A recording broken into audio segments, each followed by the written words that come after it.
ನಮಸ್ಕಾರ, ನಾನು ಶರಣಯ್ಯ ಸ್ವಾಮಿ. ಕಿಸಾನ್ ವಾರ್ತೆಗೆ ಸ್ವಾಗತ. ನಮ್ಮಲ್ಲಿ ಹಿರಿಯ IAS ಅಧಿಕಾರಿಗಳು ಆಗಿರ್ತಕ್ಕಂಥ ಸನ್ಮಾನ್ಯ ಅಮರ್ ನಾರಾಯಣ್ ಸರ್ ಅವರು ನಮ್ಮ ಜೊತೆಗಿದ್ದಾರೆ. ಸನ್ಮಾನ್ಯ ಸಾಹೇಬರು ಅನೇಕ ಜಿಲ್ಲೆಯ ಜಿಲ್ಲಾಧಿಕಾರಿಗಳಾಗಿ ಕೊನೆಗೆ ಸಾರಿಗೆ ಆಯುಕ್ತರಾಗಿ ನಿವೃತ್ತರಾಗಿದ್ದಾರೆ. ಆದರೆ ಎಲ್ಲ ಕಡೆ ಅಮರ್ ನಾರಾಯಣ್ ಸರ್ ಹೆಸರು ಹೇಳಿದ ತಕ್ಷಣ ಅವರೊಬ್ಬ ಗ್ರೀನ್ ಜಿಲ್ಲಾಧಿಕಾರಿಗಳನ್ನು ಕರೀತಾರೆ, ಹಸಿರು ಯೋಧ ಅಂತ ಕರೀತಾರೆ. ಅವರು ಅನೇಕ ಈ ಹಸಿರಿನ ಕ್ಷೇತ್ರದಲ್ಲಿ ರಾಜ್ಯೋತ್ಸವ ಪ್ರಶಸ್ತಿಯನ್ನು, ಪರಿಸರ ಪ್ರಶಸ್ತಿಯನ್ನು ಕೂಡ ಪಡೆದಿದ್ದಾರೆ.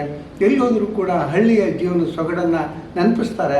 ಅಷ್ಟೇ ಅಲ್ಲದೆ ಯಾವಾಗಲೂ ಕನ್ನಡ ಪ್ರೇಮಿ ಕೂಡ ಆಗಿರುತ್ತಾರೆ.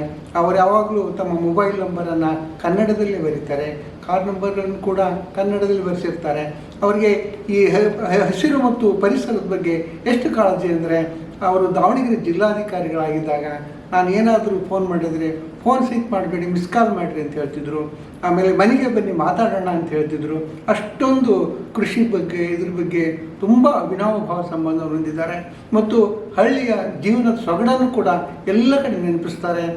ಸನ್ಮಾನ್ಯರು ಕಾರವಾರದ ಜಿಲ್ಲಾಧಿಕಾರಿಗಳಾಗಿದ್ದಾಗ ಸ್ವತಃ ಅವರೇ ಭತ್ತದ ನಾಟಿಯಂಥ ಪ್ರಯೋಗಗಳನ್ನು ಕೂಡ ಮಾಡಿದರು. ಆ ಮೂಲಕ ರೈತರಿಗೆ ಬಹಳ ಪ್ರೋತ್ಸಾಹ ಕೊಟ್ಟರು. ಈ ಮಧ್ಯದಲ್ಲಿ ನಿವೃತ್ತಿಯ ನಂತರ ಮತ್ತೆ ಕೃಷಿ ಬಗ್ಗೆ, ಅರಣ್ಯೀಕರಣದ ಬಗ್ಗೆ, ಪರಿಸರದ ಬಗ್ಗೆ ತಮ್ಮದೇ ಆದ ಒಂದು ಸಂಘಟನೆಯನ್ನು ಕಟ್ಟಿಕೊಂಡು ರಾಜ್ಯಾದ್ಯಂತ ರೈತರಲ್ಲಿ ಪ್ರೋತ್ಸಾಹ ತುಂಬುತ್ತಾ ಇದ್ದಾರೆ. ಸನ್ಮಾನ್ಯರು ನಮ್ಮ ಜೊತೆಗಿದ್ದಾರೆ. ಕಿಸಾನ್ ವಾರ್ತೆಗೆ ಅನೇಕ ರೈತರನ್ನೇ ನಾವು ಇಲ್ಲಿವರೆಗೂ ಪರಿಚಯಿಸಿದ್ದು, ಆದರೆ ಯಾವುದೇ ಅಧಿಕಾರಿಗಳನ್ನು ಮತ್ತು ರಾಜಕಾರಣಿಗಳನ್ನು ಪರಿಚಯಿಸಿಲ್ಲ. ಆದರೆ ಈ ನಿವೃತ್ತಿಯ ನಂತರ ಸನ್ಮಾನ್ಯ ನಿವೃತ್ತಿ ಜಿಲ್ಲಾಧಿಕಾರಿಗಳು ಇವತ್ತು ಭಾಳ ಸಂತೋಷ ಅನಿಸ್ತಾ ಇದೆ. ಸಾಹೇಬ್ರೆ, ತಾವು ನಿವೃತ್ತಿಯ ನಂತರ ಕೂಡ ಒಂದು ಸಂಘಟನೆಯನ್ನು ನಿರ್ಮಾಣ ಮಾಡಿದಿರಿ. ಆ ಸಂಘಟನೆ ಧ್ಯೇಯ ಉದ್ದೇಶಗಳೇನು ಮತ್ತು ಯಾವ ರೀತಿ ನಿವೃತ್ತಿಯ ನಂತರ ತಾವು ಇಷ್ಟೊಂದು ಹುರುಪಾಗಿದ್ದೀರಿ, ಏನಿದು ಕಾರಣ ಸಾಹೇಬ್ರೆ? ನಮಸ್ಕಾರ ಶರಣಯ್ಯನವರೇ. ನಾನು ಕೃಷಿ ಕುಲದಲ್ಲಿ ಹುಟ್ಟಿರೋನು. ನಾನು ಆರಂಭದಲ್ಲಿ ಸಣ್ಣವನಾಗಿದ್ದಾಗ ನಮ್ಮ ಹಳ್ಳಿಯಲ್ಲಿ ಎಲ್ಲ ಕೃಷಿ ಮತ್ತು ಬೇಸಾಯದ ಕೆಲಸಗಳನ್ನು ಮಾಡಿರ್ತಕ್ಕಂಥವ್ರು. ನಾವು ನಮ್ಮ ಮೂಲವನ್ನು ಮರೆಯೋದಕ್ಕೆ ಸಾಧ್ಯವಿಲ್ಲ. ನಾವು ಎಷ್ಟೇ ದೊಡ್ಡ ಅಧಿಕಾರಿಗಳಾಗಿರ್ಬೋದು ಅಥವಾ ದೊಡ್ಡವರಾಗಿರ್ಬೋದು, ಆದರೆ ನಾವು ಹುಟ್ಟಿ ಬಂದ ಅಥವಾ ನಾವು ಯಾವ ಮೂಲದಿಂದ ಬಂದೆವು ಅನ್ನೋದನ್ನು ಮರಿಬಾರ್ದು ಅನ್ನೋದು ನನ್ನ ಜೀವನದುದ್ದಕ್ಕೂ ಪಾಲಿಸಿಕೊಂಡು ಬಂದಂಥ ಒಂದು ಪದ್ಧತಿ. ಬಹುಶಃ ಕೃಷಿ ಕುಲದಲ್ಲಿ ಜಲಿಸಿದ್ರಿಂದಲೋ ಏನೋ ನಾನು ಎಲ್ಲೆಲ್ಲಿ ಕೆಲಸ ಮಾಡಿದ್ದೀನೋ ಅಲ್ಲೆಲ್ಲ ಕೃಷಿ ಪ್ರಧಾನವಾದ ವಿಚಾರಗಳನ್ನು ಕೈಗೆತ್ತಿಕೊಂಡು, ಅದರಲ್ಲೂ ರೈತರಿಗೆ ಸಮಾಧಾನಕರವಾಗಿ ಅವರಿಗೆ ಸಿಗಬೇಕಾದ ಸೌಲಭ್ಯಗಳನ್ನು ತಲುಪಿಸೋದಾಗಲಿ, ಅಥವಾ ಅವರಿಗೆ ಆಗ್ತಾಯಿದ್ದಂತಹ ಅನ್ಯಾಯಗಳನ್ನು ತೊಡೆದು ಹಾಕೋದಾಗಲಿ, ಅಥವಾ ಅವರಿಗೆ ಯಾವುದೇ ತೊಂದರೆಗಳಾಗದಂತೆ ಆಡಳಿತವನ್ನು ನಡೆಸಿದ ಒಂದು ಅವಕಾಶ ಸಿಕ್ಕಿತ್ತು. ಅದನ್ನು ನಾನು ಪರಿಣಾಮಕಾರಿಯಾಗಿ ಬಳಸಿಕೊಂಡು ಅವರಿಗೆ ನನ್ನ ಸೇವೆಯನ್ನು ಸಲ್ಲಿಸಿದ್ದೇನೆ. ಇದರಲ್ಲಿ ಹೆಚ್ಚುಗಾರಿಕೆ ಏನೂ ಇಲ್ಲ. ಯಾಕೆಂದರೆ ಸರ್ಕಾರ ಅನೇಕ ಅಧಿಕಾರಿಗಳನ್ನು ಕೊಟ್ಟಿದೆ. ಜಿಲ್ಲಾಧಿಕಾರಿಗಾಗಲಿ ಯಾವುದೇ ಅಧಿಕಾರಿಗಾಗಲಿ ಅವಕಾಶಗಳಿದೆ. ಆದರೆ ಆ ಅವಕಾಶಗಳನ್ನು ಬಳಸಿಕೊಂಡು ಉತ್ತಮವಾದ ಕಾರ್ಯಕ್ರಮಗಳನ್ನು ರೂಪಿಸಿ ಅವರಿಗೆ ತಲುಪಿಸುವ ವ್ಯವಸ್ಥೆಯನ್ನು ನಮ್ಮ ಸರ್ಕಾರಗಳಲ್ಲಿ ಆಗ್ತಿರಲಿಲ್ಲ. ಅಂತಹ ಕಾರ್ಯವನ್ನು ನನಗೆ ಸಿಕ್ಕಂಥ ಅವಕಾಶಗಳನ್ನೆಲ್ಲ ಬಳಸಿಕೊಂಡು ಮಾಡಿದ್ದೇನೆ. ಒಂದು ಉದಾಹರಣೆ ಹೇಳಬೇಕಾದ್ರೆ, ಇದೇ ದಾವಣಗೆರೆ ಜಿಲ್ಲೆಯಲ್ಲಿ ನಾನು ಜಿಲ್ಲಾಧಿಕಾರಿಯಾಗಿ ನಿರ್ವಹಿಸುವಾಗ ಅಂದಿನ ಸರ್ಕಾರ ಎಲ್ಲ ಸಣ್ಣ ಮತ್ತು ಅತಿ ಸಣ್ಣ ರೈತರಿಗೆ 1,000 ರೂಪಾಯಿಯ ಪ್ರೋತ್ಸಾಹ ಧನವನ್ನು, ಅದರಲ್ಲೂ ಬರಪೀಡಿತ ಪ್ರದೇಶಗಳ ರೈತರಿಗೆ ಕೊಡಬೇಕು ಅಂಥೇಳಿ ಆದೇಶ ಮಾಡ್ತಾರೆ. ಆ ಆದೇಶವನ್ನು ಜಾರಿಗೆ ತರಬೇಕಾದ್ರೆ 1,000 ರೂಪಾಯಿಗೆ ನಾವು ಪ್ರತಿಯೊಬ್ಬರಿಗೂ ಚೆಕ್ ಬರೀಬೇಕು ಅಂಥೇಳಿ ಸರ್ಕಾರದ ಆದೇಶ ಆಗಿರುತ್ತೆ. ಆದರೆ ನಾನು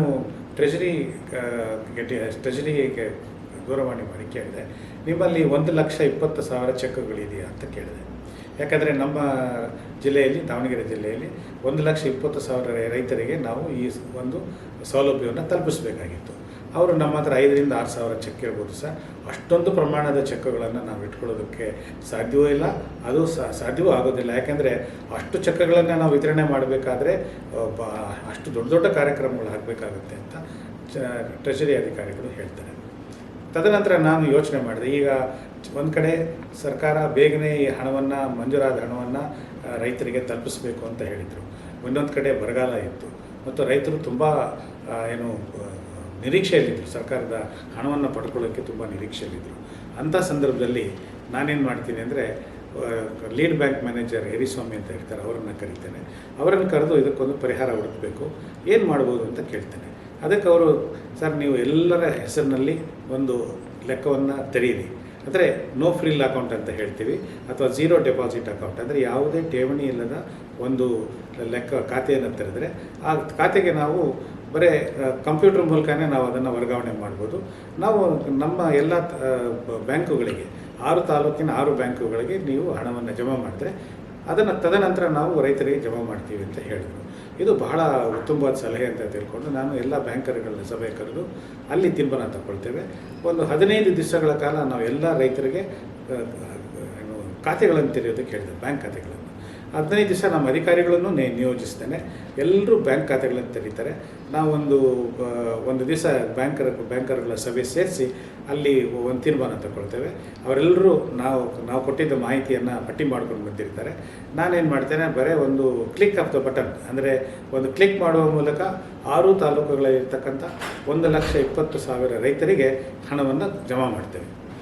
ಇದನ್ನು ಜಮಾ ಮಾಡಿದ್ದನ್ನು ನೋಡಿ ಒಂದು ಆಶ್ಚರ್ಯ ಆಗುತ್ತೆ. ಒಂದು ವಾರದ ನಂತರ ಮುಖ್ಯ ಕಾರ್ಯದರ್ಶಿಗಳು ಒಂದು ಸಭೆ ಕರೀತಾರೆ. ಸಭೆ ಕರೆದು ಯಾವ್ಯಾವ ಜಿಲ್ಲೆಗಳಲ್ಲಿ ಏನೇನು ಪ್ರಗತಿ ಆಗಿದೆ ಅಂತ ನೋಡ್ತಾರೆ. ದಾವಣಗೆರೆಯಲ್ಲಿ 0 ಅಂತ ಇರುತ್ತೆ, ಅಂದರೆ ಯಾವುದೂ ಬಾಕಿ ಇಲ್ಲ ಅಂತ ಬರುತ್ತೆ. ಆಗ ಮುಖ್ಯ ಕಾರ್ಯದರ್ಶಿಗಳು ಕೇಳ್ತಾರೆ, ನೀವು ಇಷ್ಟು ಹಣವನ್ನು ಹೇಗೆ ಏಕಾಏಕಿ ಇಷ್ಟು ಬೇಗ ಇತ್ಯರ್ಥ ಮಾಡಿದ್ರಿ ಅಂತ. ನಾನು ಮಾಡಿದ ಒಂದು ಸಣ್ಣ ಉದಾಹರಣೆ ಅಥವಾ ಪ್ರಯೋಗವನ್ನು ಅವರಿಗೆ ಹೇಳ್ತೇನೆ. ತಕ್ಷಣವೇ ಅವರು ಹೇಳ್ತಾರೆ, ಇದೇ ಪ್ರಯೋಗವನ್ನು ಇಡೀ ರಾಜ್ಯಕ್ಕೆ ಅನ್ವಯಿಸಬೇಕು ಅಂತ.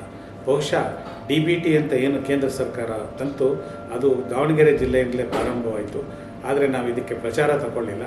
ರೈತರಿಗೆ ಸುಲಭವಾಗಿ ಮತ್ತು ಸುಲಲಿತವಾಗಿ 1,000 ರೂಪಾಯಿ ಹಣವನ್ನು ಅವರ ಖಾತೆಗೆ ಜಮಾ ಮಾಡುವಂಥ ಕೆಲಸ ಮಾಡುವ ಮೂಲಕ ರೈತರಿಗೆ ಒಂದು ಅನುಕೂಲವನ್ನು ಕಲ್ಪಿಸಿದ್ವು. ಎಷ್ಟೋ ಜನ ರೈತರಿಗೆ 1,000 ರೂಪಾಯಿ ಹೇಗೆ ಬಂತು ಅಂತಲೇ ಗೊತ್ತಿರಲಿಲ್ಲ. ಅವರು ಬ್ಯಾಂಕ್ ಮ್ಯಾನೇಜರ್ಗಳಿಗೆ ಫೋನ್ ಮಾಡಿ ಕೇಳ್ತಾ ಇದ್ರಂತೆ, ನಮ್ಮ ಖಾತೆಗೆ 1,000 ರೂಪಾಯಿ ಬಂದು ಬಿದ್ದಿದೆ, ಹೇಗೆ ಬಂತು ಅಂತ.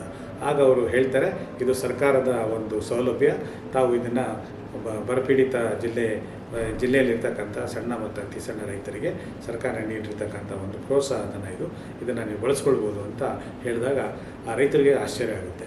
ಅಂದರೆ ನಾನು ಯಾಕೆ ಈ ಉದಾಹರಣೆಯನ್ನು ಹೇಳ್ತಾ ಇದ್ದೇನೆ ಅಂದರೆ, ಸರ್ಕಾರ ಅನೇಕ ಆದೇಶಗಳನ್ನು ಮಾಡ್ತಾರೆ, ಆದರೆ ಆ ಆದೇಶ ಅವರಿಗೆ ಕ್ಷೇತ್ರ ಮಟ್ಟದಲ್ಲಿ ಎಷ್ಟರ ಮಟ್ಟಿಗೆ ಅದು ಅನುಕೂಲ ಆಗುತ್ತೆ ಅಥವಾ ಅನಾನುಕೂಲ ಆಗುತ್ತೆ ಅನ್ನೋದನ್ನು ನೋಡಿರೋಲ್ಲ. ಹೀಗಾಗಿ ನಾವೊಂದು ಪ್ರಯೋಗ ಮಾಡಿದ್ದು ಮುಂದೆ ಇಡೀ ರಾಷ್ಟ್ರಕ್ಕೆ ಒಂದು ಮಾದರಿಯಾಗುತ್ತೆ. ಇಂತಹ ಮಾದರಿ ಕೆಲಸವನ್ನು ಮಾಡೋದಕ್ಕೆ ನನಗೆ ತುಂಬ ಖುಷಿಯಾಯಿತು.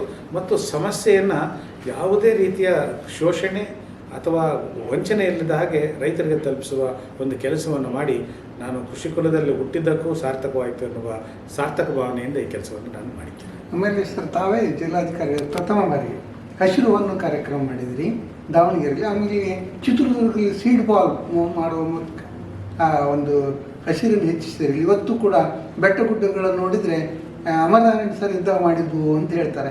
ಇವೆಲ್ಲ ಯಾವ ರೀತಿ ಉತ್ತೇಜನ ಬಂದು ಸರ್ ತಮಗೆ? ಇದು ನಾನು ಹೇಳೋದಾದರೆ, ಮೊದಲನೇದಾಗಿ ಈ ಬೀಜದ ಚೆಂಡು ಅಥವಾ ಸೀಡ್ ಬಾಲ್ ಪ್ರಯೋಗ, ನಾನು ಬೆಂಗಳೂರಿನ ಕೆಲವು ಸಂಘ ಸಂಸ್ಥೆಗಳ ಜೊತೆ ಒಡನಾಟ ಇಟ್ಕೊಂಡಿದ್ದೆ. ಅದರಲ್ಲಿ ಒಂದು ಸಂಸ್ಥೆ ಇದೆ, ಉನ್ನತಿ ಪ್ರಾಜೆಕ್ಟ್ಸ್ ಅಂತ ಹೇಳಿ. ಅವರು ಉನ್ನತಿ ಟ್ರಸ್ಟ್ನವರು, ಅವರು ಶ್ರೀನಿವಾಸ ರಾಜು ಅಂತ ಇದ್ದಾರೆ. ಅವರು ನನಗೆ ಒಂದು ಸಾರಿ ಕೇಳಿದರು, ಸರ್ ನಮ್ಮಲ್ಲಿ ಬೀಜದ ಚೆಂಡಿದೆ, ಆ ಚೆಂಡುಗಳನ್ನು ನಾವು ಎಲ್ಲಾದರೂ ಉಪಯುಕ್ತವಾಗಿರೋ ಕಡೆ ಹಾಕ್ಬೋದು, ಅಥವಾ ಬರಡು ಭೂಮಿನಲ್ಲಿ ಹಾಕಿದ್ರೆ ಅಲ್ಲಿ ಒಂದು ಸ್ವಲ್ಪ ಹಸಿರನ್ನು ಸೃಷ್ಟಿ ಮಾಡ್ಬೋದು ಅಂತ ಹೇಳ್ತಾರೆ. ಆಗ ನಾನು ಮೊದಲು ಅದನ್ನು ಪ್ರಯೋಗ ಮಾಡಿದ್ದು ಬರಡಾಗಿದ್ದಂತಹ ಜೋಗಿಮಟ್ಟಿ ಪ್ರದೇಶದಲ್ಲಿ. ಆ ಜೋಗಿಮಟ್ಟಿ ಪ್ರದೇಶ ತುಂಬ ಅದ್ಭುತವಾದ ಒಂದು ಕಾಡಿನ ಪ್ರದೇಶ, ಒಂದು ಪ್ರವಾಸಿ ತಾಣ, ಮತ್ತು ಇಡೀ ರಾಜ್ಯದಲ್ಲೇ ಅತಿ ಹೆಚ್ಚು ಗಾಳಿ ಬೀಸುವಂತಹ ಒಂದು ಪ್ರದೇಶ. ಅಲ್ಲಿರ್ತಕ್ಕಂಥ ಏನು ಪವನ ಶಕ್ತಿಯ ವಿಂಡ್ ಮಿಲ್ ಅಂತ ಏನು ಹೇಳ್ತೀವಿ, ಪವನ ಶಕ್ತಿಯ ಫ್ಯಾನ್ಗಳಿದ್ದಾವೆ, ಅದರಿಂದ ವಿದ್ಯುತ್ ಉತ್ಪಾದನೆ ಆಗ್ತಾಯಿದೆ. ಆದರೆ ಅದರ ಸುತ್ತಮುತ್ತಲು ಒಂದು 8-10 ಕಿಲೋಮೀಟರ್ ಫಾಸಲೆಯಲ್ಲಿ ಹಸಿರಿರಲಿಲ್ಲ. ಆಗ ನಾವು 5 ಲಕ್ಷ ಬೀಜದ ಚೆಂಡುಗಳನ್ನು ತರಿಸ್ಕೊಂಡು ನಮ್ಮ ಶಾಲಾ ಮಕ್ಕಳು, ಪೂಜ್ಯ ಸ್ವಾಮೀಜಿಗಳು ಮತ್ತು ಸಾರ್ವಜನಿಕರು, ಅಧಿಕಾರಿಗಳು ಎಲ್ಲರನ್ನ ಸೇರಿಸ್ಕೊಂಡು ನಾವು ಆ ಬೀಜದ ಚೆಂಡುಗಳನ್ನು ಜೋಗಿಮಟ್ಟಿ ಪ್ರದೇಶದಲ್ಲಿ ಪ್ರಸರಣ ಮಾಡ್ತೇವೆ. ಅವು ಈಗ ದೊಡ್ಡ ಮರಗಳಾಗಿ ಒಂದು ಹಸಿರಿನ ಹೊದಿಕೆಯನ್ನು ಹಾಕಿದ್ದಾವೆ. ಮತ್ತು ನನಗೊಂದು ಒಂದು ಸಣ್ಣ ಕಾವ್ಯದ ರೂಪದಲ್ಲಿ ಹೇಳೋದಾದರೆ, ಬೋಳು ಗುಡ್ಡಕ್ಕೆ ಬಣ್ಣದ ಮೆರುಗು, ಜೋಗಿ ಮಟ್ಟಿಗೆ ಹಸಿರ ಸೆರಗು ಅನ್ನೋ ರೀತಿಯಲ್ಲಿ ನಾವು ಅಲ್ಲಿ ಒಂದು ಹಸಿರೀಕರಣ ಕಾರ್ಯಕ್ರಮ ಮಾಡಿದ್ವಿ. ಅದು ತುಂಬ ಯಶಸ್ವಿಯಾಯಿತು. ಮತ್ತು ಈಗ ಜನ ಅದನ್ನು ನೆನೆಸ್ಕೊಳ್ತಾರೆ. ಏಕೆಂದರೆ ಈ ಪ್ರಯೋಗಗಳು ಮಾಡಿದಾಗ ತಕ್ಷಣವೇ ಅದರ ಫಲಿತಾಂಶ ನಮಗೆ ಸಿಗಲ್ಲ. 10 ವರ್ಷದ ನಂತರ ಆ ಮರಗಳು ಬೆಳೆದು ದೊಡ್ಡವಾದಾಗ, ಪ್ರಾಣಿ ಪಕ್ಷಿಗಳಿಗೆ ಆಶ್ರಯ ಆದಾಗ ಮತ್ತು ಅದರಿಂದ ಫಲ ದೊರೆತಾಗ ಅದರ ಪ್ರಾಮುಖ್ಯತೆಯನ್ನು ನಾವು ನೋಡ್ಬೋದು. ಇದು ಮೊದಲನೇ ಪ್ರಯೋಗ ನಾವು ಮಾಡಿದ್ದು. ಎರಡನೇದು ಹಸಿರೀಕರಣದ ವಿಚಾರದಲ್ಲಿ, ಹಸಿರು ಹೊನ್ನು ವಿಚಾರ ಬಂದಾಗ, ನಮ್ಮ ದಾವಣಗೆರೆ ಜಿಲ್ಲೆಯಲ್ಲಿ ಜಗಳೂರು, ಹರಪನಹಳ್ಳಿ ಭಾಗ ತುಂಬ ಬರಡಾಗಿರ್ತಕ್ಕಂಥ ಪ್ರದೇಶ. ಅಲ್ಲಿ ರೈತರಿಗೆ ಕೇವಲ ವರ್ಷಕ್ಕೆ ಮಳೆ ಆಧಾರಿತ ಒಂದು ಬೆಳೆಯನ್ನು ಬಿಟ್ಟರೆ ಬೇರೆ ಬೆಳೆಗಳನ್ನು ತೆಗೆದುಕೊಳ್ಳೋದಕ್ಕೆ ಅವಕಾಶ ಇರಲಿಲ್ಲ. ಆಗ ಬಯೋಫ್ಯೂಯಲ್ ಬೋರ್ಡ್ನಲ್ಲಿದ್ದಂಥ ಶ್ರೀ YB ರಾಮಕೃಷ್ಣ ಎನ್ನುವರು ಮುಂದೆ ಬಂದರು. ಅವರೇನು ಹೇಳಿದರು ಅಂದರೆ, ನೀವು ಎಲ್ಲ ರೈತರ ಜಮೀನುಗಳ ಬದುಗಳ ಮೇಲೆ ಹೊಂಗೆ ಮತ್ತು ಬೇವಿನ ಗಿಡ ನೆಡೆಸಿ ಅದರಿಂದ ಬರತಕ್ಕಂಥ ಬೀಜಗಳಿಂದ ನಾವು ಮುಂದಿನ ದಿನಗಳಲ್ಲಿ ಜೈವಿಕ ಇಂಧನ ಮಾಡ್ಬೋದು. ಈ ಜೈವಿಕ ಇಂಧನ ಮಾಡೋದ್ರಿಂದ ರೈತರಿಗೆ ಸಾಕಷ್ಟು ಆರ್ಥಿಕ ಸಹಾಯ ಆಗುತ್ತೆ ಮತ್ತು ಪ್ರಕೃತಿಗೂ ಅನುಕೂಲ ಆಗುತ್ತೆ, ಭೂಮಿಗೆ ಸಾರಜನಕದ ನೆರವು ಸಿಗುತ್ತೆ ಮತ್ತು ಇದರಿಂದ ವಾರ್ಷಿಕ ಆದಾಯದಲ್ಲೂ ಹೆಚ್ಚಾಗೋದ್ರ ಜೊತೆಗೆ ನಮ್ಮ ನಾಡಿನಾದ್ಯಂತ ಹಸಿರಿನ ಪ್ರಮಾಣವೂ ಕೂಡ ಹೆಚ್ಚಾಗುತ್ತೆ. ಆದ್ದರಿಂದ ಇದನ್ನು ನಾವು ಒಂದು ಹೊಸ ಕಾರ್ಯಕ್ರಮ ಮಾಡಿದ್ದೇವೆ, ಹಸಿರು ಹೊನ್ನು ಅಥವಾ ಬರಡು ಬಂಗಾರ ಅಂಥೇಳಿ. ಇದನ್ನು ನೀವು ಜಾರಿಗೆ ತರಬೇಕು ಅಂತ ನಮಗೆ ಹೇಳ್ತಾರೆ. ಸರ್ಕಾರದಿಂದ ಆದೇಶ ಏನೋ ಬರುತ್ತೆ, ಜಾರಿ ಮಾಡಬೇಕು ಅಂತ ಹೇಳಿ ಬರುತ್ತೆ. ಆದರೆ ಅದರ ರೂಪುರೇಷೆಗಳನ್ನು ಸಿದ್ಧಪಡಿಸುವುದು ಆಯಾ ಜಿಲ್ಲಾಧಿಕಾರಿಗಳ ಅಥವಾ ಮುಖ್ಯ ಕಾರ್ಯನಿರ್ವಹಣಾಧಿಕಾರಿಗಳ ಕೆಲಸ ಆಗಿರುತ್ತೆ. ನಾವು ಆದೇಶ ಬಂದ ಕೂಡಲೇ ಈ ಎಲ್ಲ ಜಿಲ್ಲಾ ಮಟ್ಟದ ಅಧಿಕಾರಿಗಳನ್ನು ಕರೆದು ತಾಲೂಕು ಮಟ್ಟಕ್ಕೆ ಹೋಗಿ ಅವರಿಗೆ ಈ ಯೋಜನೆಯ ಬಗ್ಗೆ ಸಂಪೂರ್ಣವಾಗಿ ತರಬೇತಿ ಕೊಡ್ತೇವೆ. ತರಬೇತಿ ಕೊಡೋದಂದರೆ ಏನು, ಈ ಯೋಜನೆ ಅಂದರೆ ಏನು, ಇದು ಯಾರಿಗೆ ತಲುಪಬೇಕು, ಹೇಗೆ ತಲುಪಿಸಬೇಕು ಅಂತ ನಾವು ತಿಳಿಸ್ತೇವೆ. ತಿಳಿಸಿದ ನಂತರ ಅವರು ಅದನ್ನು ಅನುಷ್ಠಾನ ಮಾಡ್ತಾರೆ. ಬಹುಶಃ ಇಡೀ ನಮ್ಮ ಭಾರತದ ಇತಿಹಾಸದಲ್ಲೇ ಇರಬಹುದು ಪ್ರಥಮವಾಗಿ ಇದು ಪೈಲಟ್ ಪ್ರಾಜೆಕ್ಟ್ ಅಂತ ಮಾಡ್ತಾರೆ. ಆಗ ನಾವೇನು ಮಾಡ್ತೇವೆ ಅಂದರೆ, ಯಾವ ರೈತ ಸಸಿಗಳನ್ನು ನೆಟ್ಟಿರ್ತಾನೋ ಅವನಿಗೆ ಪ್ರತಿ ಸಸಿ ನೆಟ್ಟದಕ್ಕೆ 10 ರೂಪಾಯಿಯನ್ನು ಪ್ರೋತ್ಸಾಹಧನ ಕೊಡಬೇಕಾಗಿತ್ತು. ಕೊಡ್ತೇವೆ. ಎಲ್ಲಿ ಕೊಡ್ತೇವೆ ಅಂದರೆ, ರೈತನ ಜಮೀನಿನಲ್ಲಿರ್ತಕ್ಕಂಥ ಗಿಡಗಳನ್ನು ನೋಡಿ ಜಮೀನಿನ ಬದುವಿನ ಮೇಲೇ ಚೆಕ್ಕನ್ನು ವಿತರಿಸಿದಂಥ ಒಂದು ಕೆಲಸವನ್ನು ನಾವು ಮಾಡಿದ್ದೇವೆ.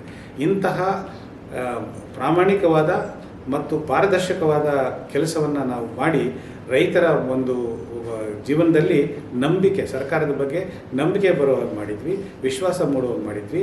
ಮತ್ತು ಈ ಕಾರ್ಯಕ್ರಮದಲ್ಲಿ ಭಾಗಿಯಾಗಿದ್ದಕ್ಕೆ ಅವರಿಗೆ ಅವರ ಇದ್ದ ಸ್ಥಳಕ್ಕೆ ಆಡಳಿತವೇ ಅವರ ಹೊಲದ ಬಳಿಗೆ ಹೋಗಿ ಅವರಿಗೆ ಸಹಾಯಧನವನ್ನು ಕೊಟ್ಟಿದ್ದು ನಾನು ನಿಜಕ್ಕೂ ರೈತರಿಗೆ ಮಾಡಬೇಕಾದಂಥ ಒಂದು ಪ್ರಯೋಗ ಅಥವಾ ಪ್ರಯೋಜನ ಇದ್ದರೆ ಅಥವಾ ಅವರಿಗೆ ಅನುಕೂಲ ಅಂತಂದರೆ ಇಂತಹ ಕಾರ್ಯಕ್ರಮಗಳನ್ನು ನಮ್ಮ ಅಧಿಕಾರಿಗಳು ಮಾಡಬೇಕು ಅಂತೇಳಿ ಈ ಮೂಲಕ ನಾನು ವಿನಂತಿಸ್ಕೊಳ್ತೇನೆ.